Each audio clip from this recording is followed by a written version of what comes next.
Alhamdulillah, alhamdulillah, wassalatu wassalamu ala rasulillah, wa ala alihi wa sahbihi wa man wala.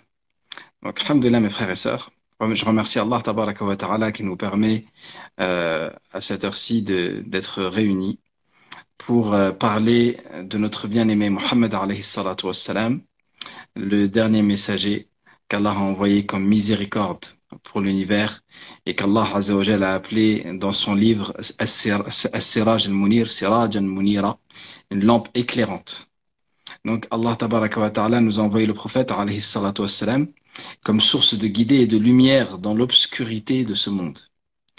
Et ce monde tout entier est obscurité si ce n'est les endroits où Allah Tabaraka wa Ta'ala est évoqué. Et dans ce monde comme dans l'au-delà, eh bien, la lumière qui nous permet de voir avec le cœur, et dans l'au-delà, c'est cette lumière-là qui va compter, c'est la lumière de la foi et la lumière des bonnes actions. Donc, l'évocation d'Allah Tabaraka wa Ta'ala et la foi d'une manière générale. Plus cette foi est élevée, et plus on peut voir la vie selon sa réalité.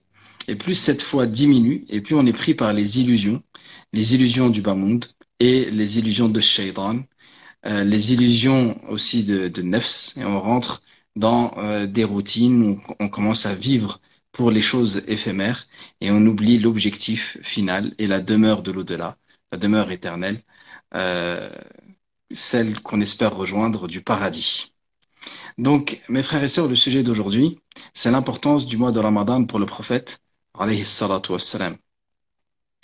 Et j'aimerais commencer par dire que le mois de Ramadan avait une importance particulière pour le prophète, alayhi salatu wassalam, avant même la révélation. Puisque le prophète, alayhi salatu wassalam, avait l'habitude, avant même d'être prophète, de s'isoler dans la grotte de Hira.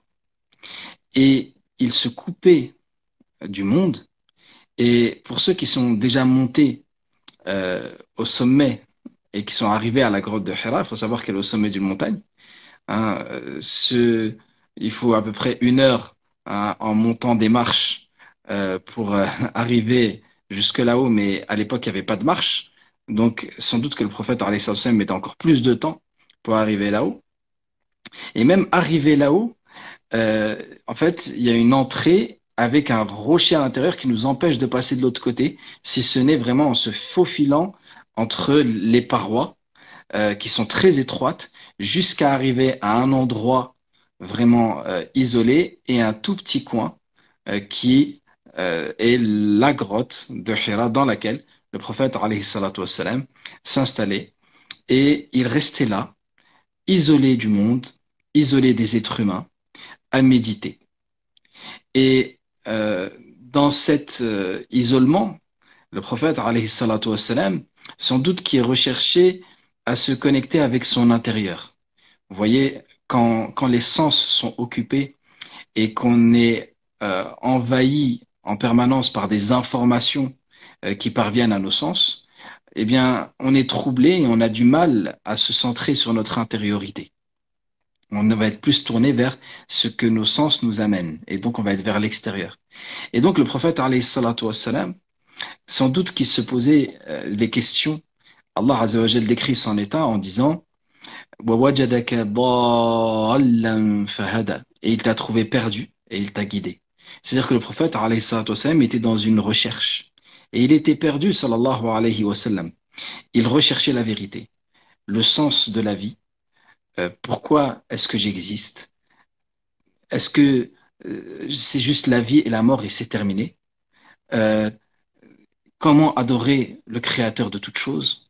Le sens qu'il y a dans le fait qu'il y ait des idoles, que le prophète alayhi salatu wassalam, a toujours méprisé dans son cœur. Euh, donc, le prophète alayhi salatu wassalam, il s'isolait pendant des longues périodes dans cet endroit, à plusieurs kilomètres de chez lui, et pour lequel il fallait qu'il grimpe au sommet d'une montagne pour y arriver. Et vraiment, c'était sûr que personne n'allait le retrouver à cet endroit-là. Personne n'allait venir le perturber. Donc, il voulait vraiment des longs moments d'isolement, sallallahu alayhi wa sallam, pour méditer. et pour s'élever spirituellement. Jusqu'au jour où pendant le mois de Ramadan, c'est pendant ce mois que Allah Azza wa Jal, pendant une nuit, il a envoyé Jibril alayhi salatu wassalam. L'ange Jibril, après plus de 6 siècles sans révélation, 600 ans que Jibril n'était pas venu sur terre, 600 ans qu'il n'y avait aucune révélation qui n'était venue pour les êtres humains. La relation entre ciel et terre était coupée, en tout cas dans le sens du divin vers les créatures, le message, lui, était interrompu. Il n'y avait plus de nouveaux messages depuis 6 siècles. Et le prophète, alayhi salatu wassalam, nous a décrit le monde tel qu'il était. Il a dit, Allah a regardé le monde et alors il a vu qu'il était totalement dans l'obscurité. Si ce n'est quelques illa baqaya min ahli al-kitab. Il y avait quelques-uns encore des gens du livre qui continuaient à adorer Allah l'unique, la plupart lui donnant des associés. Et la plupart ayant été pris par les mêmes soucis que ceux des mouchriquines, c'est-à-dire vivre pour ses passions, vivre pour le bas monde et oublier l'objectif du serviteur d'Allah qui est la satisfaction de son créateur. Et donc, subhanallah, voilà que Jibril alayhi salatu wassalam, il descend pendant le mois de Ramadan. Il descend pendant cette nuit d'Al-Qadr, cette nuit de valeur qu'Allah Azza wa Jal décrit comme étant meilleure que 1000 mois. Et il descend avec un message dont Allah Azza wa Jal nous dit dans le Coran, Bismillahirrahmanirrahim, Alif Lam Ra, كتاب أنزلناه إليك لتخرج الناس من الظلمات إلى النور بإذن ربهم إلى صراط العزيز الحميد. Alif Lam Ra, un livre que nous t'avons révélé afin que tu sortes les gens des ténèbres vers la lumière par la permission de leur Seigneur, vers le chemin du puissant digne de louange. Allahu Akbar. Donc cette révélation qui a commencé pendant Ramadan, son objectif c'est quoi? Sortir les gens des ténèbres vers la lumière. Donc le mois de Ramadan, c'est le mois qu'Allah a choisi pour faire sortir l'humanité tout entière des serviteurs qu'il a choisis des ténèbres vers la lumière. C'est le mois qu'il a choisi pour révéler le Coran. C'est le mois qu'il a choisi pour d'autres révélations même. Selon beaucoup de savants, même les autres livres ont été révélés durant le mois de Ramadan. Et durant notamment cette nuit d'Al-Qadr. Donc Allah tabaraka wa ta'ala a élevé particulièrement ce mois. Et le prophète alayhi salatu wassalam nous dit en plus que dans un hadith, il nous dit que ma communauté a reçu 5 choses, 5 particularités que les autres communautés n'ont pas eu avant elle. Il dit la première des choses, la laine du jeûneur est plus suave et meilleure auprès d'Allah que l'odeur du musc. Ça, c'est la première des choses. La deuxième, il nous dit, tastaghfiru lahu al-mala'ikatu hatta yuftir. Les anges font istighfar pour le jeûneur jusqu'à ce qu'il rompe le jeûne. Ça, c'est la deuxième chose. La troisième chose, yuzayyinu Allahu lahumul jannata fi kulli yawm. Allah embellit pour eux le paradis tous les jours. Et il dit au paradis, yushiku ibadi an yulqu anhum al-ma'unata wal adha hatta yasiru ilayki. Peu s'en faut que mes serviteurs ne se débarrassent des difficultés, des souffrances, des impuretés, afin de te rejoindre, c'est-à-dire afin de rentrer dans ce paradis. La quatrième chose, tusaffadu lahumu shayatin. Les shayatines sont attachés pour les croyants, pour qu'ils se rapprochent d'Allah tabaraka wa ta'ala. Et la cinquième chose, yaghfirullahu lahum fi akhiri laylatin min Ramadan. Allah leur pardonne durant la dernière nuit de Ramadan. Et les compagnons ont dit, Ahiya laylatul qadr, est-ce que c'est elle la nuit d'Al-Qadr? Et le prophète alayhi salatu wassalam a dit non. Il a dit non. Mais le salarié, il reçoit son salaire quand il a fini son travail. C'est-à-dire ça, cette nuit-là, c'est la nuit du salaire, la dernière nuit de Ramadan. Donc regardez, le mois de Ramadan, c'est un mois exceptionnel. Durant chaque nuit, Allah tabaraka wa ta'ala, il affranchit des âmes de l'enfer. C'est-à-dire des gens que si Allah les laisse livrés à eux-mêmes, ils ont pris le chemin qui va les mener à l'enfer. Et Allah azza wa jal va les affranchir de l'enfer, c'est-à-dire qu'il va mettre en eux une volonté, il va mettre en eux une motivation pour changer de chemin, pour augmenter dans le bien, pour corriger peut-être un défaut qui va leur permettre d'éviter ce châtiment. Et Allah subhanahu wa ta'ala, durant chaque nuit, il a franchi. Et il y a un hadith qui nous dit, et dans la dernière nuit, il a franchi autant que durant toutes les autres nuits de Ramadan. Donc le mois de Ramadan, c'est un mois important. Le mois durant lequel Allah a révélé le Coran, et un mois qui est fait pour que nous, on se rapproche de notre Seigneur et qu'on atteigne son pardon. Il est là l'objectif, c'est d'atteindre le pardon d'Allah tabaraka wa ta'ala. Alors le prophète, alayhi salatu wassalam, il se préparait à ce mois-là. Et comment il se préparait? Ben, la première des choses, c'est déjà qu'il jeûnait, sallallahu alayhi wa sallam, le mois de Sha'ban. Il jeûnait le mois de Sha'ban. C'est le mois durant lequel nous sommes maintenant. Euh, alors, est-ce qu'il jeûnait le mois, presque tout le mois ou tout le mois? Certains compagnons ont dit il jeûnait presque tout le mois. Et Aïcha radiallahu anha a dit bal kana yasumuhu kullah. Mais plutôt il le jeûnait entièrement. C'est-à-dire peut-être que parfois il a jeûné presque tout le mois et parfois il a jeûné le mois totalement. Alayhi salatu wassalam. Donc le prophète alayhi salatu wassalam, il se préparait à Ramadan déjà par le jeûne. Et le jeûne, ce n'est pas juste priver son ventre, hein, et se priver de ses passions charnelles durant la journée. Ce n'est pas ça le jeûne. Le jeûne, c'est ce qui permet de interrompre ce qui va venir nourrir le corps pour se concentrer sur ce qui va nourrir l'esprit, ce qui va nourrir l'âme. Hein. Et il y a une volonté à travers le jeûne, en affaiblissant le corps, de renforcer l'âme pour qu'elle reprenne encore le dessus et de se recentrer sur son intériorité. Vous vous rappelez ce que je disais de la méditation du prophète alayhi salatu wassalam pendant Ramadan? Eh ben, l'un des buts du jeûne, c'est de se recentrer avec son intériorité, avec ce qu'il y a à l'intérieur. C'est pour ça qu'Allah azza wa jalla nous dit, lorsqu'il nous parle du verset, dans le verset dans lequel il a rendu obligatoire le jeûne de Ramadan, il dit Kutiba alaykumus siyam ya ayyuhalladhina amanu, ô vous les croyants. Donc Allah il s'adresse à ceux qui croient en lui. Kutiba alaykumus siyam kama kutiba ala alladhina min qablikum la'allakum tattaqun. Donc le jeûne vous a été prescrit comme il a été prescrit à ceux qui étaient avant vous. Donc Allah Azza wa Jal nous enseigne que c'est tellement une grande adoration que le fait de jeûner, que en fait ça nous relie à tous les croyants et à tous les salihoun qui nous ont précédés, tous les pieux qui nous ont précédés, même des communautés précédentes, eh bien ils ont jeûné.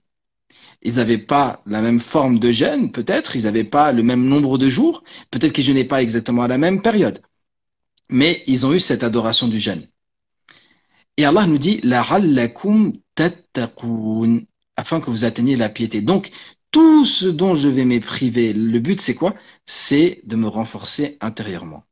Donc le prophète alayhi salatu wassalam, avant même l'arrivée du mois de Ramadan, il se préparait déjà intérieurement en jeûnant.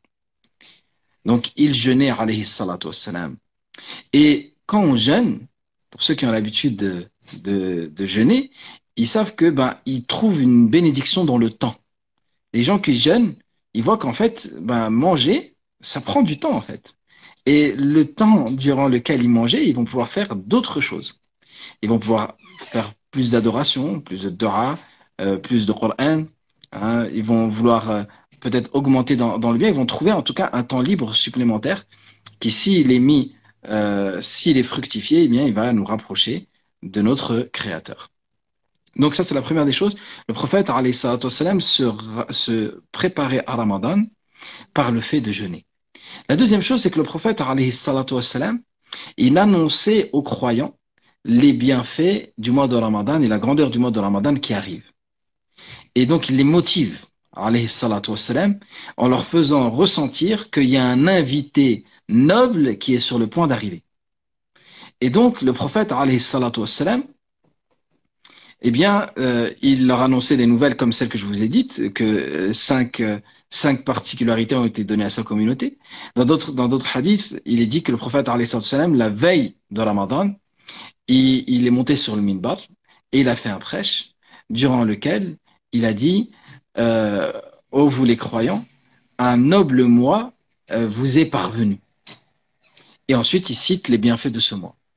Que c'est un mois durant lequel Allah Azza wa Jal, il ouvre les portes du paradis et il ferme les portes de l'enfer. Et les shayatines sont attachés.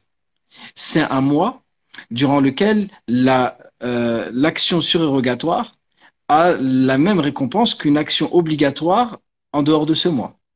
C'est le mois durant lequel l'action obligatoire a la récompense de 70 obligations en dehors de ce mois. Et c'est le mois durant lequel il y a une nuit qui vaut plus de 1000 mois. Mieux que 1000 mois. Donc, subhanallah, le prophète, alayhi salatu wassalam, donc il préparait Ramadan avec les croyants aussi en leur donnant l'amour de ce mois et l'importance de ce mois. Aussi, nous, c'est important que pendant Sha'ban, on ne soit pas de ceux qui, en fait, ils vivent Sha'ban comme tous les autres mois de l'année, jusqu'à ce que arrive Ramadan, et comme si c'était une surprise, oh, c'est déjà Ramadan. Non, on se prépare. On se prépare à accueillir cet invité. Et donc, à travers le jeûne, on est invité à jeûner, comme le prophète, alayhi sallam, il jeûnait beaucoup. Anas ibn Malik disait que le mois durant lequel, en dehors de Ramadan, le prophète alayhi sallam jeûnait le plus, c'était le mois de Sha'ban. Donc, le prophète alayhi sallam, il jeûnait beaucoup le mois de Sha'ban. Dans un hadith, il dit, c'est un mois qui est négligé entre Rajab et Ramadan. Rajab, c'est un mois sacré.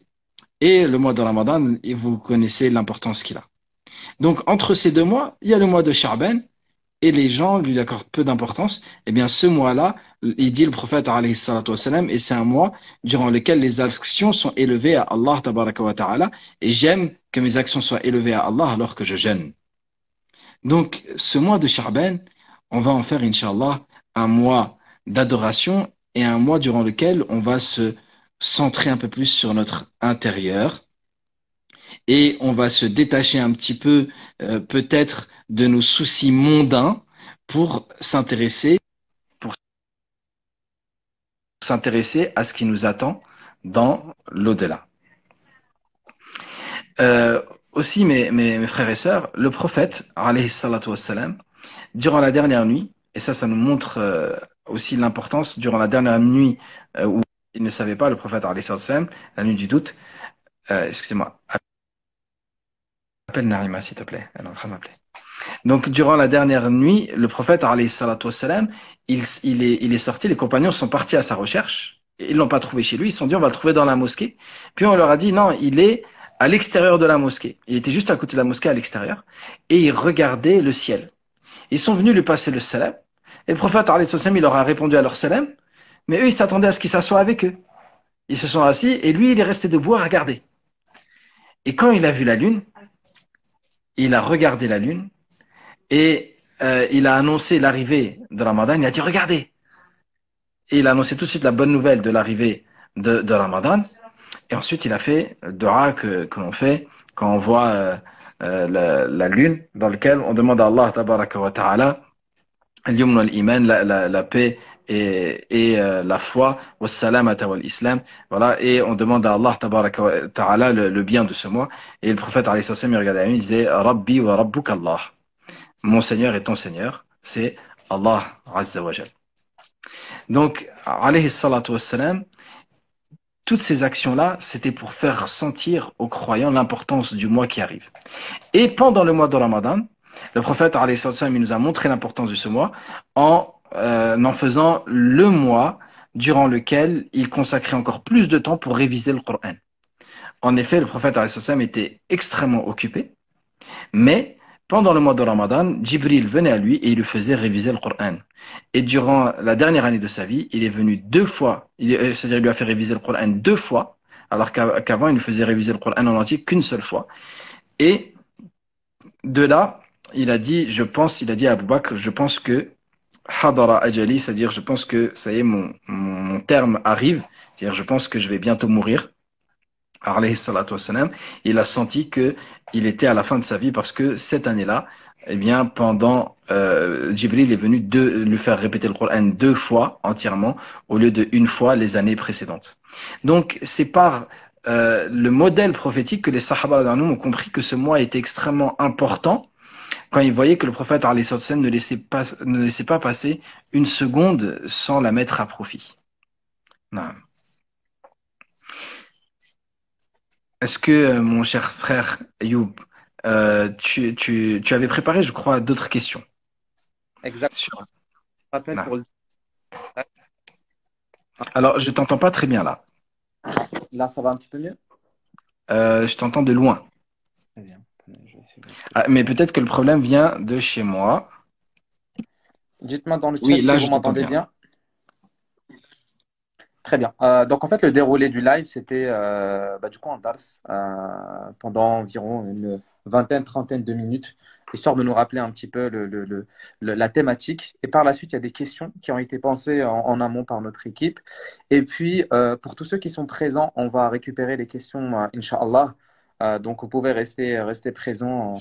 On va essayer de prendre quelques questions dans le live. Est-ce que c'est bon pour vous, Seb? Parfait. Inch'Allah. Très bien. On commence les questions? Bismillah. Très bien. Alors, moi, il y a une question qui revient énormément, d'ailleurs, que j'avais posée à mon cher à l'époque. C'est que parfois, on est tiraillé entre la qualité et la quantité, même si, idéalement, dans le meilleur des mondes, on peut allier les deux.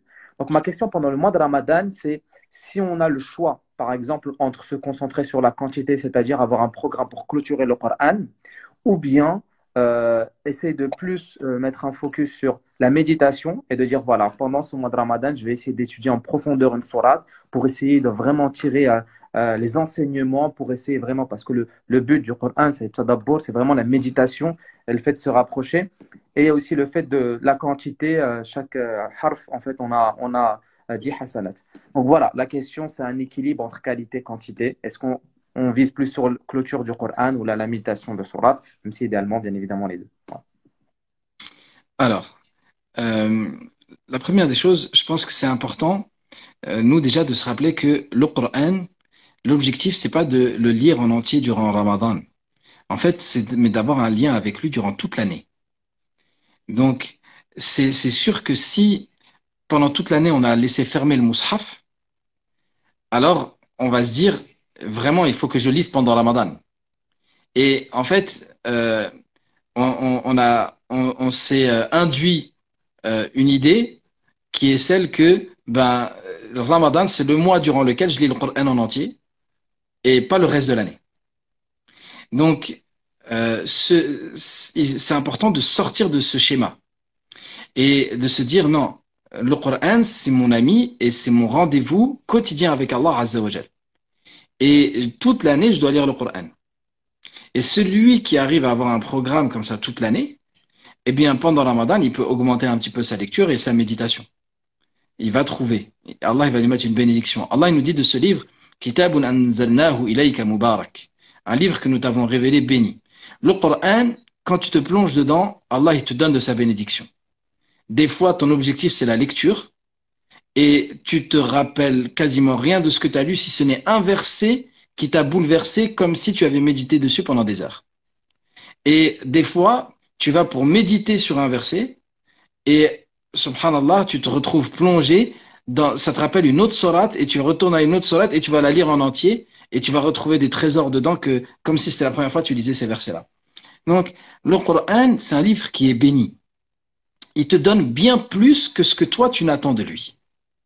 Donc, c'est important, nous, qu'on ait déjà l'idée dans le cœur de lire le Coran pendant toute l'année. Et donc, celui qui veut ouvrir le Mus'haf pendant le Ramadan, la première étape, si tu n'as pas ouvert le Mus'haf pendant tout le reste de l'année, eh bien, c'est déjà de te repentir, de demander pardon à Allah Azza wa Jal et de repentir d'un repentir sincère, d'avoir laissé ce livre derrière toi pendant un an, pendant 11 mois.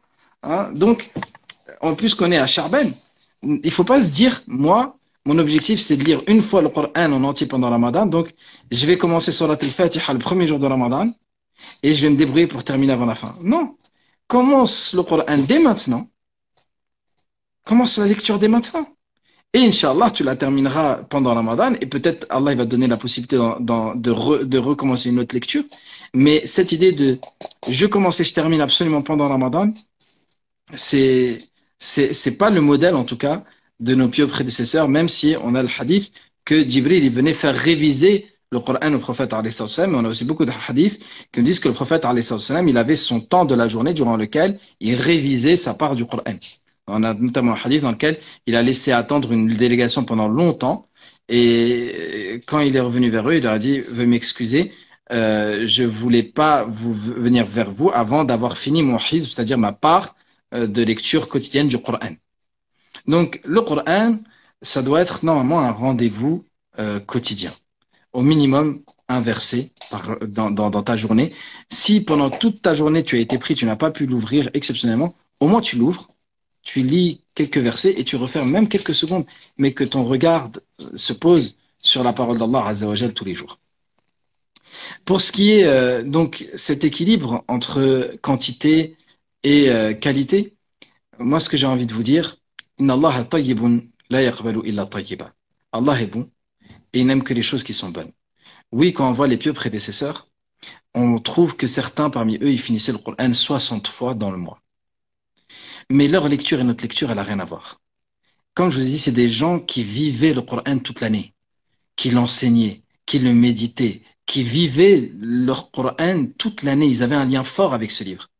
Donc quand il va le lire 60 fois pendant le Ramadan, comme c'est rapporté de l'imam Abu Hanifa ou d'autres, quand il va lire le Coran 60 fois pendant le Ramadan, sa lecture, c'est une lecture de qualité et il va passer rapidement sur des versets, mais sur lesquels il a déjà médité peut-être plusieurs fois durant l'année. Donc, il faut pas qu'on se compare à eux.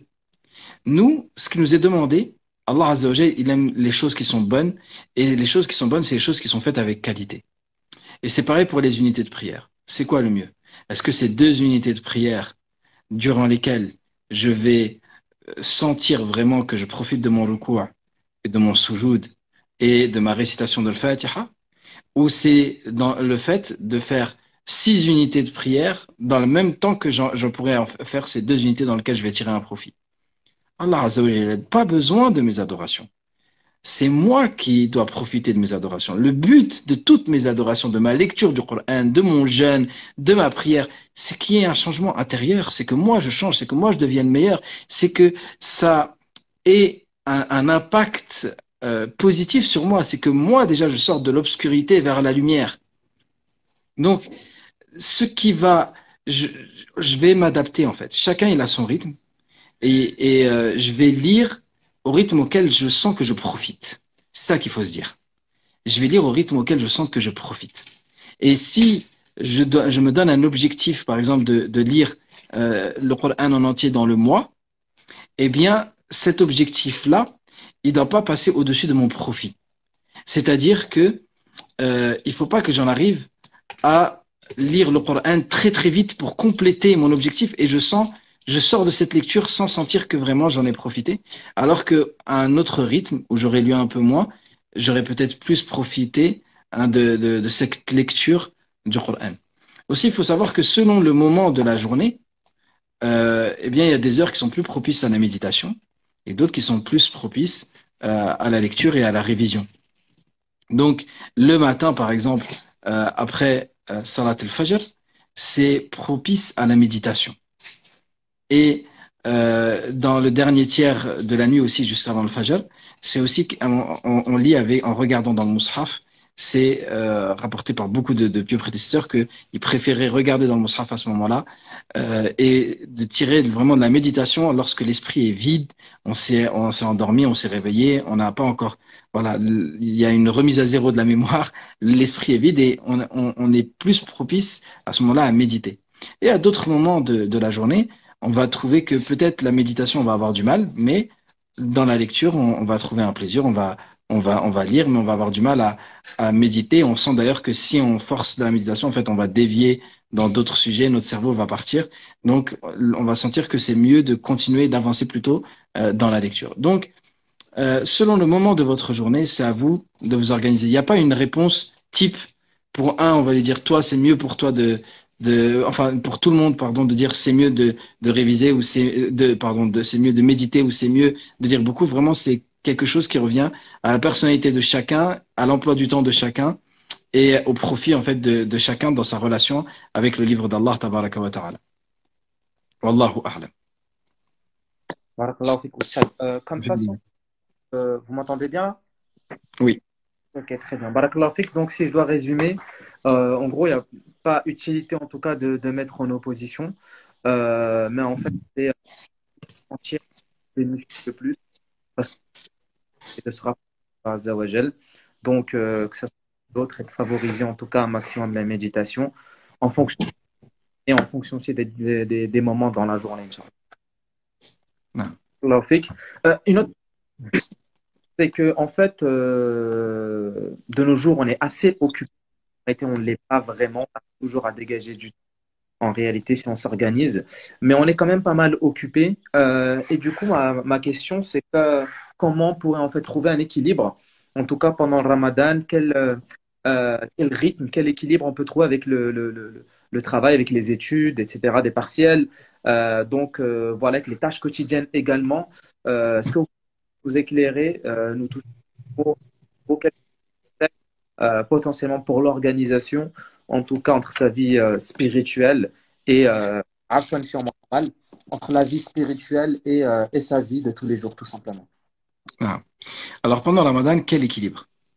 Euh, alors, plus on va se préparer à Ramadan en avance et on va prendre les devants pour s'organiser, et plus on va réussir à profiter de notre temps pendant Ramadan.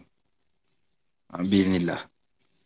Donc, la personne, par exemple, qui a des partiels, qui arrive et qu'elle se dit, moi, je vais tout faire pour réviser petit à petit, pour essayer de vraiment me consacrer à ma spiritualité et pendant le mois de Ramadan. Et donc, je vais préparer mes partiels à l'avance et je vais tout ficher le plus possible à l'avance. Et comme ça, je vais réviser pendant Ramadan pour mes partiels, mais ça va être une révision rapide. J'aurai pas besoin de passer des heures et des heures par jour parce que j'aurais fait une préparation pendant des mois avant. Cette personne-là, elle n'est pas dans la même situation que celui qui attend la dernière minute et qui se retrouve au Ramadan et il a les partiels dans 10 jours alors qu'il est dans les 10 derniers jours de Ramadan. Non, ils sont pas semblables. Celui qui s'est préparé et celui qui s'est pas préparé. Donc c'est pourquoi il est important, plus on va donner de l'importance à ce mois et plus on va tirer profit en fait de ce mois en s'organisant en avance. Aussi, si une fois que je suis dans le mois, euh, si vraiment, moi j'invite les gens à s'organiser. Il y a par exemple des gens qui s'organisent en prenant des jours de congé sans solde pendant Ramadan. Hein, il va dire, moi je vais mettre de l'argent de côté et je me débrouille pour que, bah, par exemple, les 15 derniers jours, bien les 10 derniers jours de Ramadan, c'est congé sans solde. Il y a même des frères, ils prennent tout le mois en congé sans solde, ou même parfois en congé payé. Ils prennent tout leur congé pendant Ramadan pour pouvoir profiter pleinement de ce mois d'adoration. Et vraiment profiter de ce mois d'adoration pour avancer vers Allah, Azza wa Jal. Tout comme les commerçants, eux, ils s'organisent, beaucoup de commerçants, ils s'organisent pour le mois de Ramadan, faire le plus gros bénéfice. Et donc, ils vont se préparer toute l'année, hein, notamment dans les pays musulmans, hein, ils vont se préparer toute l'année. Le mois de Ramadan, ils font autant que tout le reste de l'année. Donc, ils se préparent et ils font un max de bénéfices. Ils vont travailler beaucoup plus pendant Ramadan que pendant tout le reste. Et Ramadan, c'est le centre de leur profit dans ce bas monde. Eh bien, celui qui recherche l'au-delà, il va faire aussi de Ramadan son centre de profit pour son au-delà. Il va construire son au-delà et donc il va s'organiser pour profiter pleinement du mois. Donc celui qui peut libérer du temps en diminuant son travail, en préparant ses révisions à l'avance, etc., vraiment je l'invite à le faire, Inch'Allah ta'ala. Pour celui qui ne peut pas, celui qui a un temps vraiment limité et qui ne peut pas diminuer, dans lequel il est vraiment pris dans le travail et la fatigue, etc. La première des choses, rappelle-toi, mon cher frère, ma chère sœur, que Allah, tabaraka wa ta'ala, il veut de toi la qualité dans les actions. Donc, tu as un contrat de travail, tu as signé pour ce contrat, eh bien, tu dois être excellent. Et tu dois être encore plus excellent, j'ai envie de dire, pendant Ramadan qu'en dehors de Ramadan. Donc, ne délaisse pas l'obligation pour aller vers la nafila, vers le surérogatoire. Hein? Il y a beaucoup de gens qui font l'erreur de prier Tarawih après l'Isha, et alors qu'ils savent qu'ils ont besoin d'un certain nombre d'heures de sommeil et qui sont épuisés. Donc, lui, il prie Tarawih dans une mosquée peut-être où en plus la prière elle est longue, et il dit ah je suis en train de profiter de moi, je décolle spirituellement, et après toute la journée dans son travail ben il dort à des moments où il est censé travailler. Ses collègues ils se plaignent de lui, son patron il en a marre des musulmans pendant le mois de Ramadan. Donc non. La première des choses, c'est l'obligation. Si j'ai un contrat avec des gens, je dois honorer ce contrat. Et donc, je ne vais pas euh, aller vers des actions surérogatoires en religion euh, qui vont m'empêcher de faire ce qui est obligatoire pour moi. Soit j'ai réussi à me libérer, mais soit j'ai pas réussi. Si j'ai pas réussi à me libérer de mes obligations, eh bien, je dois rester, c'est-à-dire mettre en avant d'abord mes obligations. Donc, les obligations, et après, ça demande aussi de connaître son corps, etc. Mais il ne faut pas aller dans le surérogatoire au détriment de ce qui est obligatoire. Et le prophète, alayhi salatu wassalam, dans le hadith Qudsi, nous dit qu'Allah Azza wa Jal dit مَقْتَرَبَ إِلَيَّ عَبْدِي بِشَيْءٍ أَحَبَّ إِلَيَّ مِمَّا افْتَرَضْتُهُ عَلَيْهِ. Mon serviteur ne s'est pas rapproché de moi par une chose que j'aime plus que l'obligation que je lui ai imposée. ولا يزال يتقرب إلي بالنوافل حتى أحبه. Et il ne cesse de se rapprocher de moi par les actes surérogatoires jusqu'à ce que je l'aime. Et lorsque je l'aime, alors, voilà, ensuite le hadith dit, je suis ses oreilles avec lesquelles il entend, ses yeux avec lesquels il voit, sa langue avec laquelle il parle, sa main avec laquelle il saisit. Donc, pour que la personne elle atteigne l'amour d'Allah, la première des choses, c'est de se concentrer d'abord sur les obligations. Est-ce que mes obligations sont faites? Et ce que j'ai envie de dire ensuite, le mois de Ramadan, comme je vous ai dit, c'est un mois dans lequel on est censé viser notre intériorité. Le but, c'est un changement intérieur. C'est pas un changement extérieur. C'est pas, peu importe en fait que je m'épuise ou que je m'épuise pas. Ce qui compte, c'est est-ce que l'intérieur a changé. Il y a des gens, ils vont prier longtemps la nuit et ils vont transpirer le jour et ils sont fatigués dans leur jeûne. Mais la fin du mois de Ramadan, le premier jour de Shawwal, il se retrouve dans le même état qu'il était avant le début de Ramadan. Subhanallah. C'est le jour de l'Aïd, ça y est, on dirait, ça y est, il a changé, le logiciel, il s'est éteint. Il était en mode akhira, maintenant il est passé en mode dunya. Non. Le but, c'est un changement intérieur qui va durer dans le temps. Et donc, les actions les plus importantes, c'est lesquelles? Ce sont les actions du cœur.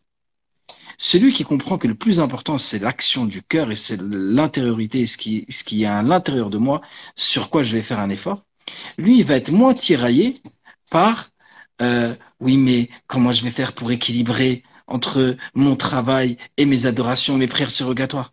Mais est-ce que tu t'es posé la question de qu'est-ce que je vais faire pour aujourd'hui, dans ma journée, ne ressentir aucun mépris, ne jalouser personne, n'avoir aucune mauvaise pensée, rester dans la connexion avec Allah, rester dans la bienveillance, dans la miséricorde. Hein? Est-ce que tu t'es posé cette question? Si tout ton effort il est sur ça, eh bien, subhanallah, tu es dans ce qui est demandé. On a demandé au prophète, alayhi salatu wassalam, Ayyu as-sa'imina a'zamu ajra. Quels sont les jeûneurs qui ont la plus grande récompense? Est-ce qu'il a dit ceux qui prient le plus de prières surrogatoires? Est-ce qu'il a dit c'est ceux qui lisent le plus le Coran? Est-ce qu'il a dit, sallallahu alayhi wa sallam, c'est ceux qui font le plus de sadaqa? Est-ce qu'il a dit c'est ceux qui passent le plus de temps à la mosquée? Est-ce qu'il a dit c'est ceux qui pleurent le plus pendant Tarawih? Non, le prophète alayhi salatu wa sallam a dit Aktharuhum lillahi tabaraka wa ta'ala dhikra. Ce sont ceux qui ont le plus évoqué Allah azza wa jal. C'est eux qui ont la plus grande récompense. Et le dhikr Allah, il a quelque chose d'exceptionnel.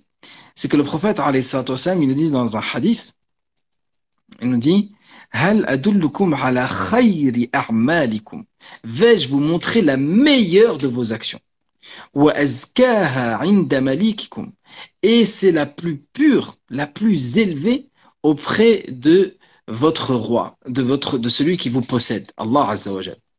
Wa khayril lakum min infaqi adh-dhahabi wal wariq. Est meilleur pour vous que le fait de dépenser l'or et l'argent, c'est-à-dire fi sabilillah. Wa khayrin lakum min an talqu aduwakum fatadribu a'naqahum wa yadribu a'naqakum. Est meilleur pour vous que de rencontrer vos ennemis et frapper leurs coups et qu'ils frappent vos coups, c'est-à-dire de mourir martyr. Meilleur que tout ça? Ils ont dit Bala ya Rasulallah. Mais bien sûr ya Rasulallah. Et le prophète alayhi salatu wassalam a dit Dhikrullahi ta'ala, l'évocation d'Allah. Et l'évocation d'Allah, c'est d'abord une évocation du cœur. Si elle est là, toi tu travailles et tu penses à Allah azza wa jal. Tu es au service à la personne et tu penses à Allah. Tu es dans ton objectif pour la société et tu es en train de faire des lignes de code, tu es un informaticien, mais dans ton cœur, tu es comment je vais satisfaire mon Seigneur. Subhanahu wa ta'ala. Tu penses à Allah tabaraka wa ta'ala. Les gens pendant qu'ils sont en train de manger à la pause déjeuner, toi, t'es, Ya Allah, pardonne-moi, Ya Allah, permets-moi de me corriger. Tu t'es attaché à Allah, tabaraka wa ta'ala. Quand les gens ils font de la médisance, toi, dans ton cœur, tu dis, t'en es le plus éloigné possible. Quand tu vois quelqu'un qui fait une erreur, t'es le premier à pardonner et à faire miséricorde et à baisser ton regard sur les défauts des autres. Pourquoi? Pour satisfaire ton Seigneur, tabaraka wa ta'ala. Mais toi, à la fin de la journée, même t'as pas prié de prière surrogatoire. À la fin de la journée, même t'as pas lu une seule page du Coran. Mais mon frère, t'es mieux que celui il a lu 40 pages du Coran, il a fait des prières surrogatoires toute la journée, et en plus il a prié pendant la nuit, et il travaille pas du tout, mais dans sa journée il a méprisé, dans sa journée il a été jaloux, dans sa journée peut-être il a dit un mensonge, dans sa journée peut-être il a dit une médisance, peut-être il a regardé quelque chose d'interdit. Subhanallah. Donc à se rappeler que l'objectif c'est là. Et à la fin des versets, Allah subhanahu wa ta'ala, à la fin des versets qui nous parlent de l'obligation du jeûne, Allah azza wa jal, il nous dit وَلِتُكْمِلُوا الْعِدَّةَ, et afin que vous complétiez les jours, وَلِتُكَبِّرُوا اللَّهَ عَلَى مَا هَدَاكُمْ, et que vous grandissiez Allah pour عَلَى مَا هَدَاكُمْ, ça a plusieurs sens. Ça veut dire عَلَى مَا هَدَاكُمْ, c'est sur tout le chemin sur lequel il vous a guidé, que maintenant le chemin sur lequel il vous a guidé, jusqu'à votre mort, vous glorifiez Allah tabaraka wa ta'ala. عَلَى مَا هَدَاكُمْ. L'autre sens que ça peut avoir, عَلَى مَا هَدَاكُمْ, c'est pour le fait qu'il vous a guidé. Et pour le fait qu'il vous a permis de jeûner, c'est le troisième sens. Donc, pour tout cela, eh bien, je vais glorifier Allah tabaraka wa ta'ala. Donc, le but de tout le jeûne, c'est comment à la fin je vais avoir ta'zimullah, la grandeur d'Allah dans le cœur. وَتُكَبِّرُوا اللَّهَ عَلَى مَا هَدَاكُمْ وَلَعَلَّكُمْ تَشْكُرُونَ, et que vous soyez reconnaissants. Si à la fin du mois, j'ai réussi à développer en moi la gratitude, c'est-à-dire que malgré la fatigue et le jeûne, j'ai réussi à ne pas être de ceux qui se plaignent. Ah, je suis fatigué. Ah, le jeûne, c'est difficile. Ah, il fait pas beau aujourd'hui. Ah, c'était difficile dans les transports. Ah, j'en peux plus. Ah, et que tu arrives à être dans la gratitude, à être dans le fait de, quelle que soit la situation, Alhamdulillahi Rabbil Alamin, Allah il t'éprouve. Une personne qui te manque de respect, et en plus toi t'es épuisé, et puis tu dois emmener les enfants à l'école peut-être, et tu les as peut-être déposés en retard, et t'as été dans le stress, etc. Et toi t'es là, t'es alhamdulillah, dans toutes les situations, t'es dans la gratitude, dans la reconnaissance des bienfaits d'Allah. Alors Allahu Akbar. Et ensuite aussi dans les Allah Azza wa Jal, il nous dit quelque chose avant de repasser à un autre verset qui nous parle encore des règles du jeûne. Donc, entre les règles du jeûne, un verset où Allah nous dit wa idha sa'alaka ibadi anni, pour nous montrer que le but c'est bien lui. Wa idha sa'alaka ibadi anni fa inni qarib. Ujibu da'wat ad-da'i idha da'an. Et si mes serviteurs t'interrogent sur moi, alors je suis proche. Je réponds à l'invocation de celui qui m'invoque au moment où il m'invoque. Donc, l'objectif de tout ce mois, c'est uniquement Allah, Allah, Allah. C'est ça. Et si je suis de ceux qui sont totalement pris, je suis de ceux qui sont totalement pris par leurs occupations, par leur travail, etc., eh bien, que je me console en me disant, ben, même si je suis pris, eh bien, au moins avec le cœur, je vais profiter, Inch'Allah ta'ala, au moins de ce que il y a à l'intérieur de moi et que personne ne peut me prendre. Mes membres, ils peuvent être occupés, mais mon cœur, c'est moi qui en fais ce que je veux. Ce cœur-là, je vais le garder attaché à Allah. Et je vais tout faire pour rester le plus possible attaché à Allah Azza wa Jal pendant ce mois de Ramadan. Et alors, je vous assure, vous allez sortir quand même de ce mois élevé, Inch'Allah ta'ala, purifié, Inch'Allah pardonné, et avec vos actions acceptées, Inch'Allah. Jazakallah, Jazakallah Je vais khair, essayer d'être Sam. un peu plus bref en répondant aux questions parce que là, Moi, ça me va très bien. Moi, personnellement, ça me va très, très bien et on a toute l'image. Mais je vais récapituler, en tout cas, pour moi-même et pour les personnes présentes. C'est que la première chose, c'est l'organisation, la planification. Donc, pour aller en vacances, pour aller voir quelqu'un, on peut, en tout cas, faire preuve d'organisation, poser des jours, etc. Donc, essayer de ne pas s'y prendre à la dernière minute et être débordé, mais essayer de prévoir. Donc, alhamdoulilah, on fait ce live maintenant. Donc, les 144 personnes qui sont présentes ici, donc la prévision, ainsi qu'à moi-même, hein, planification pour éviter de tomber dans une situation un peu, on est un peu débordé. Ensuite, moi, ce que je retiens, en tout cas moi personnellement, quand je vous ai écouté, c'est en fait, il faut viser sur le manfa'a, le bienfait, la finalité, et non pas sur les moyens. C'est-à-dire qu'en fait, l'ibada est un moyen pour nous rapprocher d'Allah. Et ce n'est pas la finalité pendant Ramadan en ayant des cases à cocher en me disant faut que je fasse ça, faut que je fasse ça, faut que je fasse ça. Et j'essaie d'être vraiment dans une productivité mondaine que je vais transposer sur ma spiritualité, mais plutôt me dire qu'est-ce que je vais changer en fait en moi intérieurement. Et même en étant au travail, même en étant dans nos tâches de tous les jours, je me rappelle mon cheikh me disait ça, c'était an-niyya tijaratul ulama. C'était que l'intention, en fait, c'était le commerce des savants et qu'en fait, peu importe où on est, si on met la niya, ben, on peut avoir des hasanats. Donc, que ce soit dans notre travail de tous les jours, on met la niya, on fait ça pour Allah, pour avoir en tout cas le salaire pour subvenir à nos besoins. Donc, est-ce que j'ai bien... N'hésitez pas à me corriger, Oustad, si je me suis... barakallahu fik, et se centrer sur la purification intérieure et les actions du cœur. La miséricorde, la bienveillance, l'amour, tout ça. Exactement. Bah, ça fait une excellente transition parce que moi, c'est une question que je me pose souvent, c'est-à-dire une action corporelle. Une action corporelle, c'est-à-dire lire le Coran, aller prier, je peux le faire. C'est-à-dire je décide de me lever, de faire les ablutions et de prier. Lire le Coran, je peux me décider de me lever, ouvrir le mushaf et lire le Coran. Je peux me décider de prendre de l'argent dans ma main droite et de la donner. Par contre, les actions du cœur, en fait, c'est une question que je me suis souvent posée, c'est comment je fais pour ne plus être égoïste? Comment je fais pour ne plus être jaloux quand je ressens ça?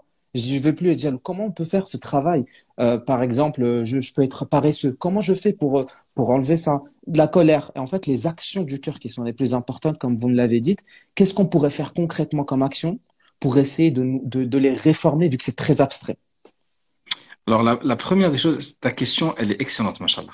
La première des choses, c'est d'être dans un cœur c'est d'avoir dans le cœur une volonté de réforme et d'être dans un état de tauba.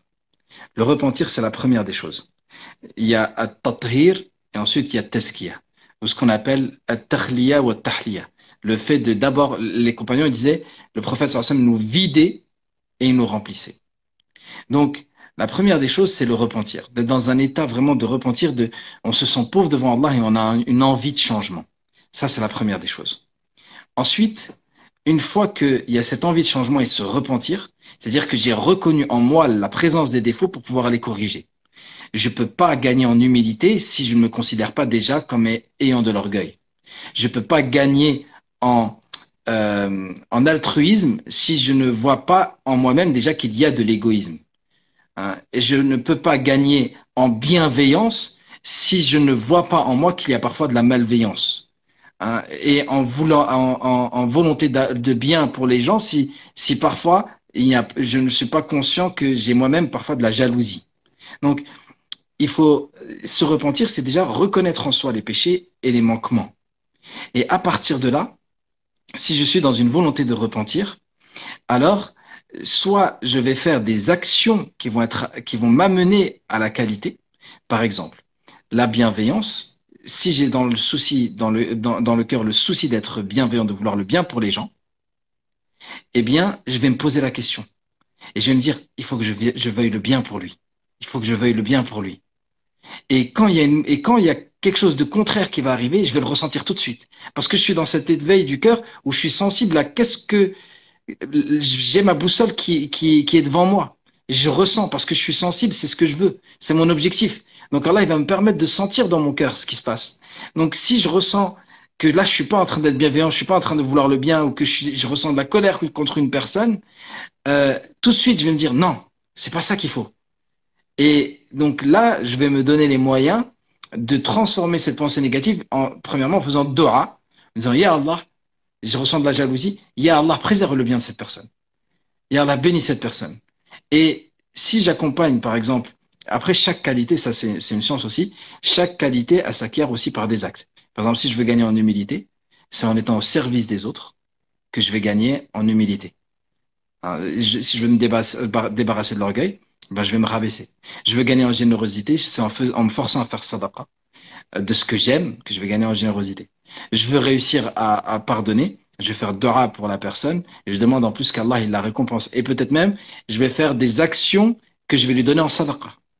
Je vais par exemple, je dis, vas-y, je vais dire 100 fois subhanallah, et Allah met-le dans son compte. La personne elle vient de me faire un mal. Et je dis, Ya Allah, donne-lui mes 100 tesbih là, donne-lui ma sadaqa, Ya Allah, je fais dhikr et donne-lui la récompense. Et en fait, comme tu donnes de l'importance à l'action que tu as faite, eh bien ton cœur va suivre l'action. Donc tu veux, par exemple, si tu donnes de l'importance à l'argent et que tu sens que tu as besoin de gagner en générosité, en amour de l'au-delà, eh bien dépense.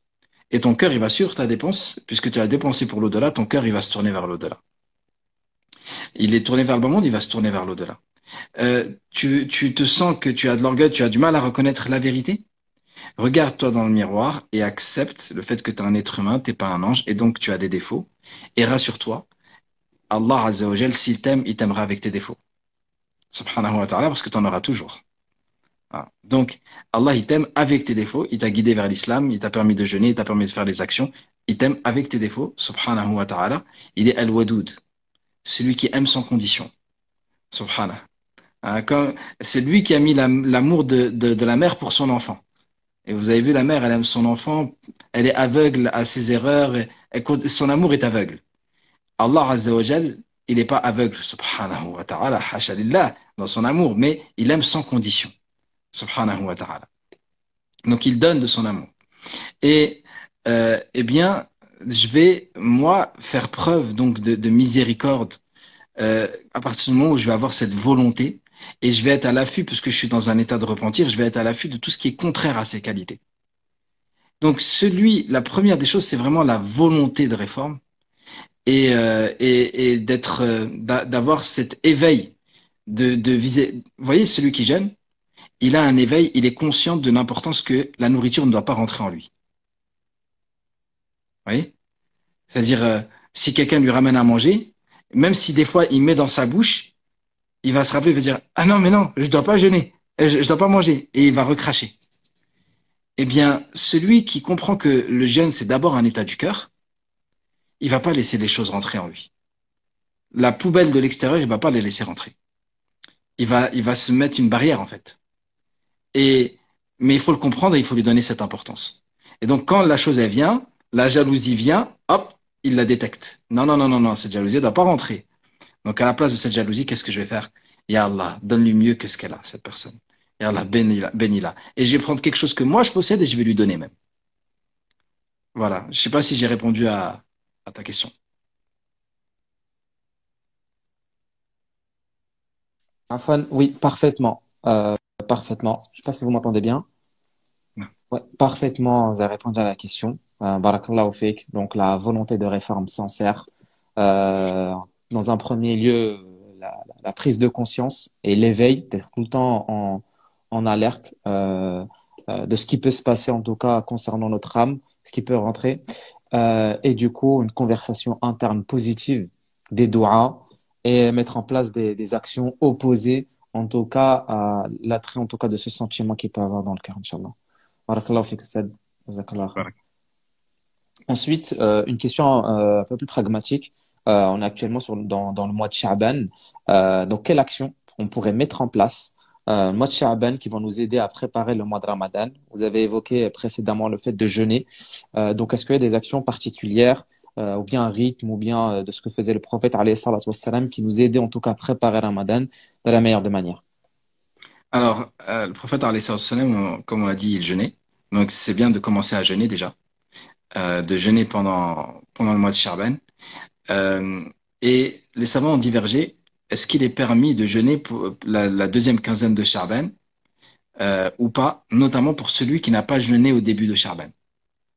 Pourquoi? Parce que le but, ce n'est pas d'arriver à Ramadan totalement épuisé. Et il y a beaucoup de gens, il leur faut un certain temps pour s'adapter. Et se sentent très fatigués au début de leur période de jeûne. Donc, euh, dès maintenant, là, je vous invite, Inch'Allah Ta'ala, à commencer à jeûner. N'attendez pas les lundis et jeudis.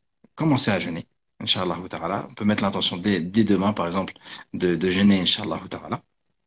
Donc, on jeûne, Inch'Allah Ta'ala, ça c'est une chose. Et aussi, ben, c'est bien, par exemple, la personne, si elle se fixe des objectifs concret. Si elle n'avait pas l'habitude, chacun selon son niveau. La personne, elle a du mal, par exemple, à se lever pour Salat al-Fajr. Eh bien, elle va se faire un objectif concret.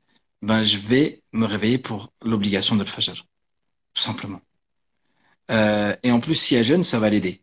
Parce que elle va avoir une motivation supplémentaire, c'est celle de manger avant le Fajr. Donc, des objectifs comme ça, chacun selon son niveau. Et d'augmenter dans une des actions, augmenter dans la lecture du Coran, ou bien dans une prière surrogatoire que je vais faire en plus. Je vais m'accorder un temps pour le Dora. Pendant le Dora, je vais demander à Allah tabaraka wa ta'ala qui me permette de profiter du mois de Ramadan. Donc je commence dès maintenant à demander à Allah Azza wa Jal qui me donne le profit complet du mois de Ramadan, qui me permette de compléter Ramadan.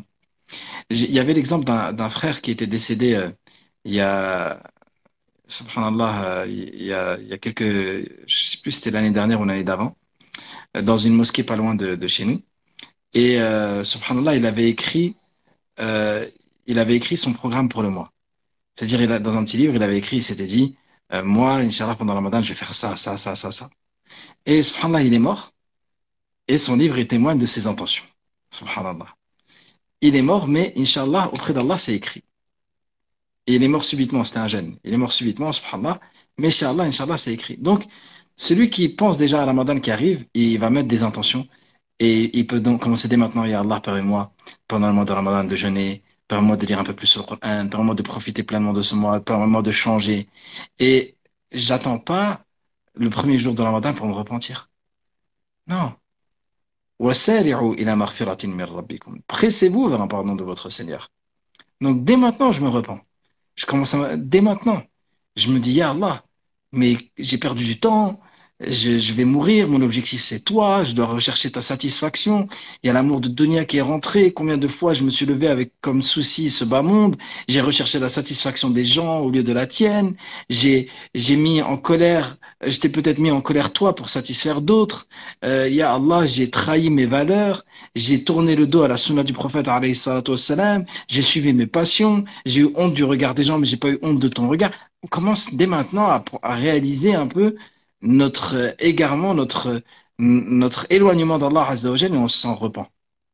On se repent du péché, on se repent de ce qui mène au péché, on se repent de notre état, hein, et on se prépare à Ramadan avec l'istighfar, avec le dua, en commençant après, chacun selon son niveau, il rajoute quelque chose, hein, petit à petit jusqu'à arriver à Ramadan, Inch'Allah, sur un rythme de croisière.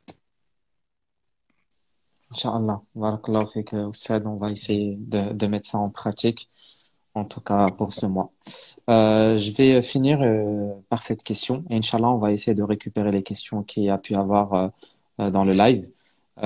Cette question, c'est si on devait prendre une petite action, si on devait juste, même si on a énormément, retenir une petite action qu'on pourrait faire tous les jours. Donc on sait que voilà, Allah il aime bien les actions petites qui se répètent plutôt qu'une de temps en temps. Si on peut prendre une action et les personnes ici présentes dans le live, aussi moi-même, on s'engage de prendre cette action-là, comme ça on a un truc concret à emporter qu'on peut mettre en place dès demain. Donc qui soit légère, Inch'Allah, mais on espère, chez Allah Azza wa Jal, que la récompense sera grande. Donc une petite action régulière qu'on pourrait dès à présent mettre en place, Inch'Allah. Alors, une très facile, Inch'Allah Ta'ala. Vous voyez le dhikr qu'on fait après la prière? Eh ben, je vais prendre le temps de faire ce dhikr. Et quand je vais dire Subhanallah, je vais vraiment dire Subhanallah. Subhanallah. Subhanallah. C'est juste, je fais ça. Allahu Akbar. Et c'est quelque chose de simple.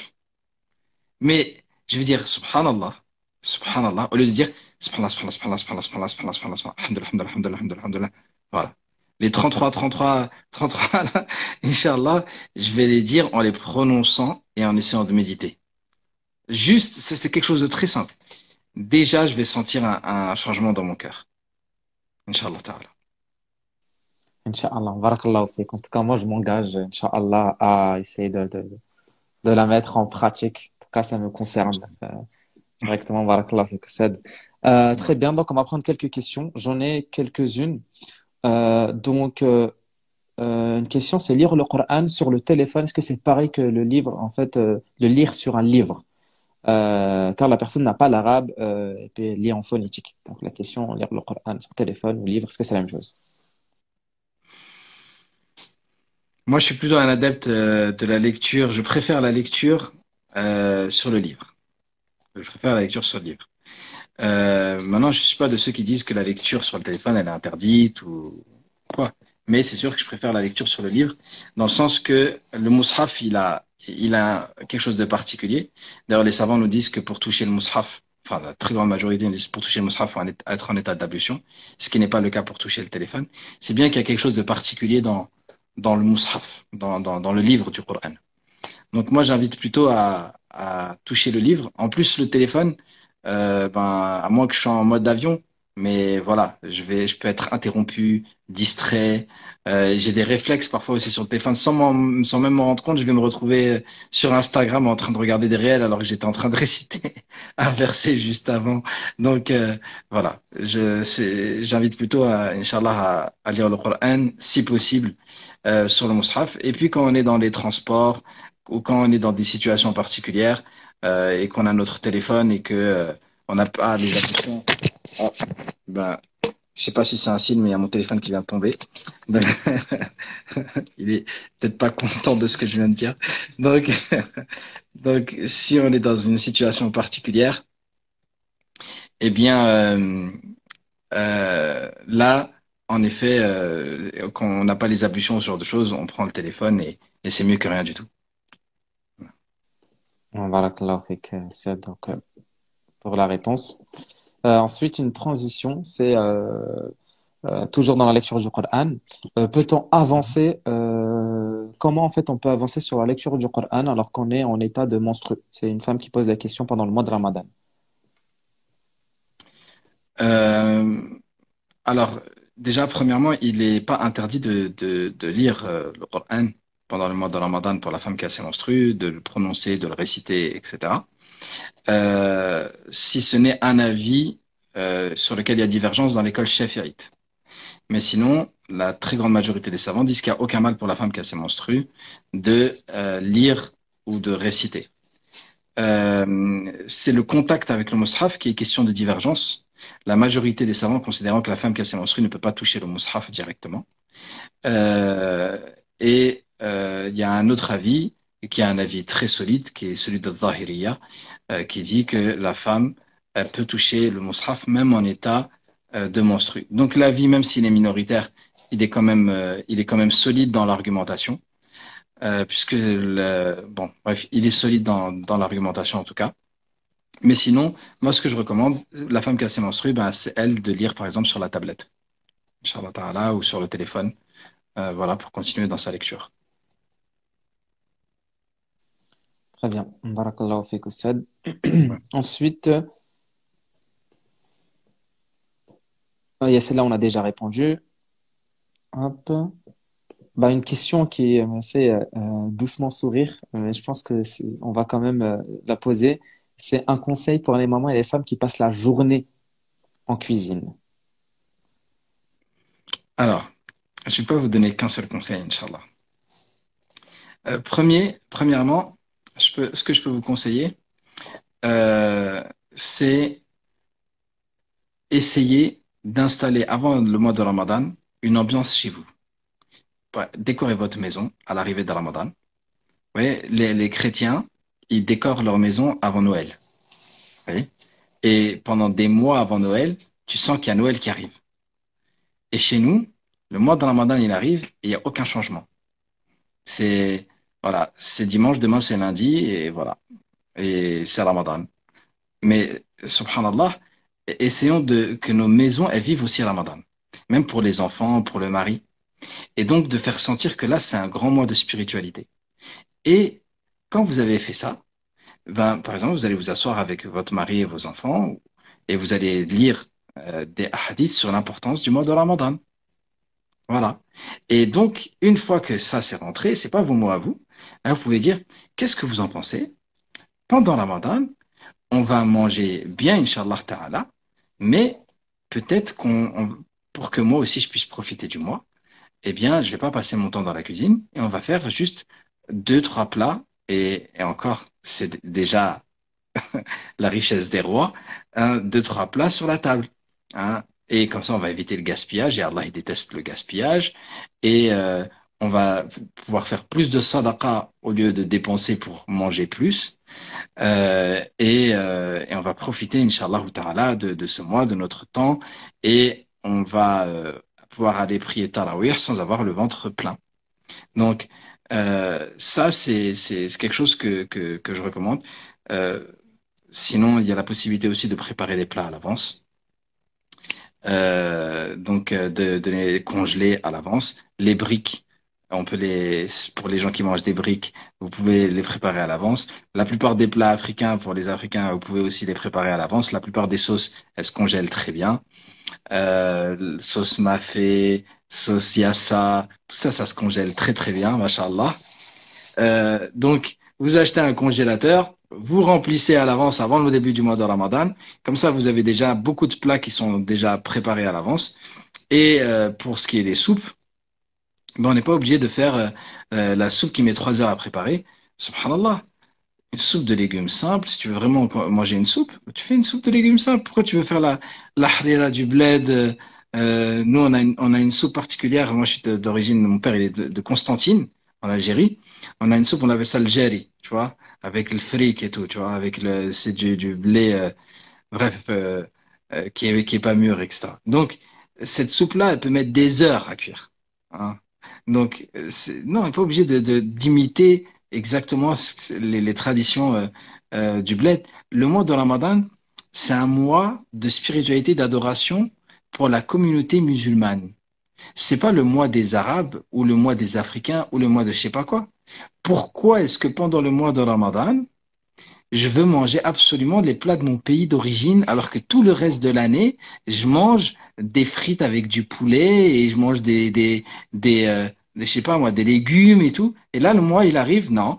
Le mois, il faut manger le couscous, il faut manger le tagine, il faut manger le barqoq, il faut manger ceci, cela, il faut manger les briques avec la harira.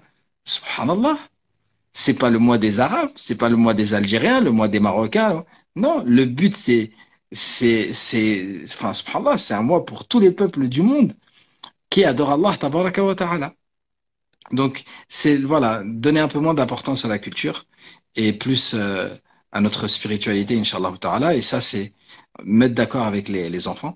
Et après, la femme qui est déterminée, elle peut dire aussi, hein, ce mois-ci, euh, mon mari, mes enfants, ce mois-ci, je vous le dis, on va manger plus simplement parce qu'il est hors de question que je passe tout le mois dans la cuisine. Donc, Inch'Allah Ta'ala, je vais préparer quelques plats à l'avance, mais il y aura maximum 2 ou 3 plats sur la table. Et si vous êtes content, alhamdoulilah, vous n'êtes pas content, bah, je vous invite, Inch'Allah Ta'ala, à vous rapprocher de la sunna du prophète, alayhi salatu wassalam. Voilà, on évite les conflits, hein. C'est pas dans toutes les maisons qu'on peut parler comme ça. Mais voilà, moi je vous invite, Inch'Allah, vraiment à vous concerter avec vos familles, à vous motiver et à vous organiser, Inch'Allah. Inch'Allah. Barakallahu fik, pour l'éclaircissement. Ensuite, une autre question, c'est est-ce que c'est possible d'étayer un peu plus concernant le fait que les shayatins sont enchaînés pendant le mois de Ramadan? Donc, j'aimerais savoir ce que ça veut dire au juste, etc., le niveau d'influence qu'ils ont sur nous et le rapport avec le waswas, etc. Alors il y a plusieurs, en fait, tout ce qui est lié à l'invisible, tant qu'on n'a pas un texte clair, c'est difficile en fait d'y répondre. Ce texte-là, Tusaffadu fihi shayatin, les shayatins sont attachés durant ce mois. On n'a pas plus de textes que ça qui viennent nous l'expliquer. Donc, chaque savant, il va de son interprétation. Il y a certains savants qui ont dit ce sont les grands shayatins. Il y en a qui ont dit non, ce sont les petits. Il y en a qui ont dit en fait non. Ce qui attache les shayatins, c'est le fait que nous, on s'est attaché au jeûne et à l'adoration. Et donc, il y a une ambiance d'obéissance à Allah tabaraka wa ta'ala qui fait que shaytan, il n'a pas d'emprise sur nous. Chaque savant, il a donné son avis. Donc, voilà, il y en a qui disent c'est les petits, il y en a qui disent c'est les grands. Au final, Shaitan, il a l'influence que lui, on lui accorde. C'est ça qu'il faut se dire.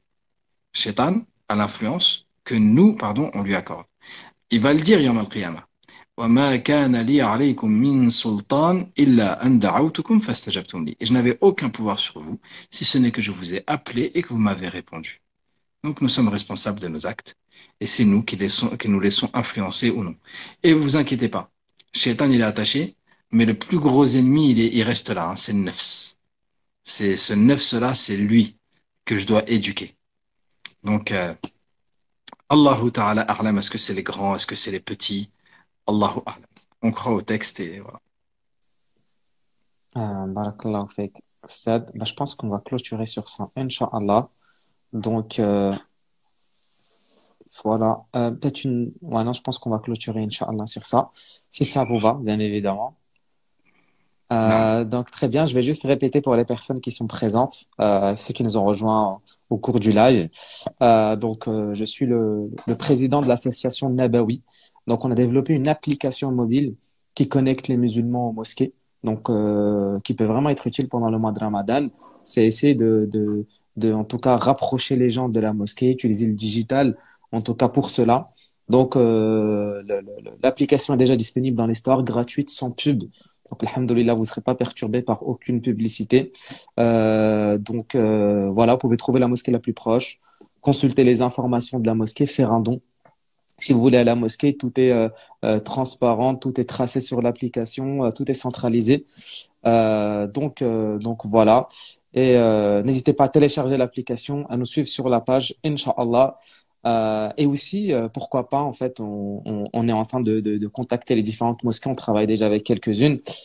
Si des personnes fréquentent les mosquées, n'hésitez pas à vous manifester afin qu'on puisse présenter l'application à la mosquée. Donc, faut savoir que c'est vraiment fils sabilillah, c'est juste des jeunes ingénieurs, designers.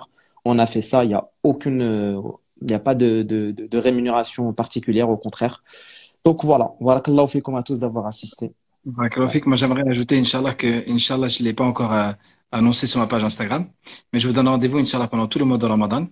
Donc, tous les jours, Inch'Allah, à 16h30, je ferai une lecture commentée du Coran. Donc, je vous invite, Inch'Allah, à me rejoindre sur ma page Instagram en live tous les jours de Ramadan, Inch'Allah.